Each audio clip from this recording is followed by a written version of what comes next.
បានស្អីដល់គេបាទឥឡូវនេះយើងមកកាន់ត្រឡប់បូមត្រីវិញម្ដងបាទជើដំបូងនេះយើងឆេះម៉ាស៊ីនបូមទឹកចេញពីស្រះចេញពីខ្សែទៅបាទដោយសារទឹកនេះច្រើនហើយយើងបូមនេះប្រហែលជា10ម៉ោងហើយបាទបូមហើយឥឡូវនេះរៀងរីងខ្លះហើយបាទប្រហែលជាសល់ត្រឹមទ្រុងទៀតបាទឥឡូវទឹកយើងរីងសល់ប្រហែលជាត្រឹមទ្រុងឥឡូវនេះយើងយកដើមឈប់ចេញដើម្បីស្រួលយើងយកស្បៃអូសត្រីខ្លះដោយសារទឹកវាអត់ទាន់រីងយើងចាប់ត្រីតូចសិនឥឡូវនេះយើងចាប់ដើមយកស្បៃមកអូសត្រីដែលត្រីណាលើអាត្រីទួកត្រីធំយើងចាំយើងបូមរីងយើងចាប់បន្តទៀតឥឡូវនេះយើងអូសស្បៃហ្នឹងហើយអញ្ចឹងបងប្អូនទៅទស្សនាទាំងអស់គ្នាទៅបាទ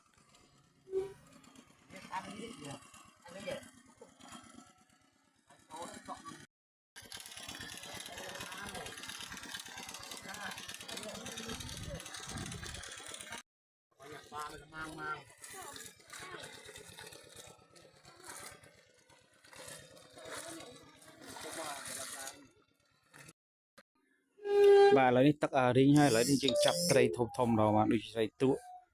ត្រីរស់បាទហ្នឹងហើយយើងចាប់ដោយដៃម្ដងបាទហ្នឹងហើយថាទឹករីងមែនតើហើយបាទហ្នឹងហើយចឹងនេះជាសកម្មភាពពួកយើងកំពុងចាប់ត្រីបាទមានត្រីទួក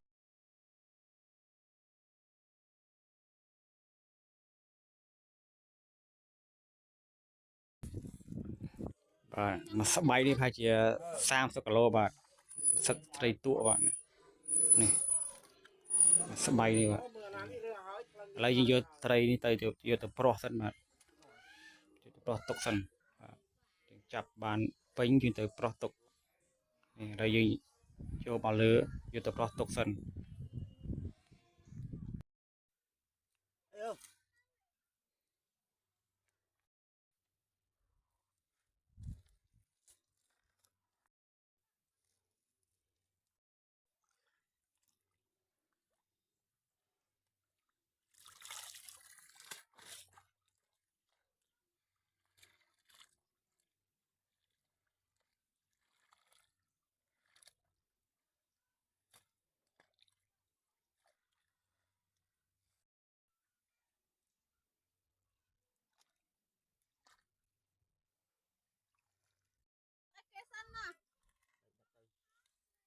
រើ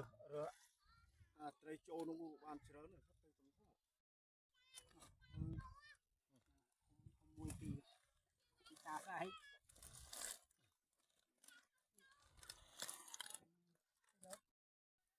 នេះសុំទិញ5គីឡូហ្នឹងឥឡូវនេះដល់ពេលថ្ងៃត្រង់ហើយយើងកាត់ភ្លើងអាំងត្រីហូបបាយសិនបាទហ្នឹងហើយអញ្ចឹងមានត្រីទួកមានត្រីនេះត្រីទូដូច5គីឡូជាងបាទហ្នឹងហើយដាក់អាំងមកបាទជាតិមកបងប្អូនអរគ្នាហ្នឹងហើយថាដល់មកបាយឃ្លានផងបាទហ្នឹងហើយអាំងហើយហូបបាយជុំគ្នាអរគ្នាបាទហ្នឹងហើយបងប្អូនអរគ្នាហើយនេះសាច់វាពុះម៉ងជាតិមកនេះសាច់ទាំងផ្អែមហ្មងបាទចឹងបានដាក់មួយស្រាថ្នាំទៀតនេះទឹកត្រីអំពិលទុំហ្នឹងបាយជុំវីដេអូប៉ុណ្ណឹងបងប្អូនអរគ្នាបាទហ្នឹងហើយ